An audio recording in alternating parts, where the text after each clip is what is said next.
நம்ம பொதுவாக மலச்சிக்கல் பிரச்சனை இருக்கிறவங்க அதிகமாக தண்ணீர் குடிக்கணும். ஆனால் இந்த முள்ளங்கியை வந்து அடிக்கடி சாப்பிட்டு வர்றது ரொம்ப நல்லது. ஏன்னா இதில் நார்ச்சத்தும் நீர்ச்சத்தும் நிறைந்து காணப்படுகிறது. நம்மளுடைய இதய தசைகளை வலுப்படுத்தி நம்மளுடைய இதயத்தை பலப்படுத்துகிறது.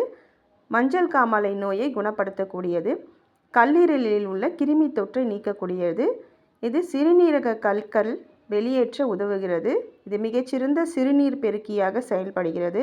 சிறுநீரக தொற்று இதையெல்லாம் வந்து நம்ம உடல்லேருந்து நீக்கக்கூடியது. நம் உடலை எடையை குறைக்கக்கூடியது. எடை பிரச்சனையால் அவதிப்படுபவர்கள் அடிக்கடி இந்த முள்ளங்கியை சாப்பிட்டுட்டு வரலாம். இது கெட்ட கொலஸ்ட்ராலை நீக்கக்கூடியது. இப்போ இந்த முள்ளங்கி வந்து நல்லா நம்ம வதக்கியாச்சு.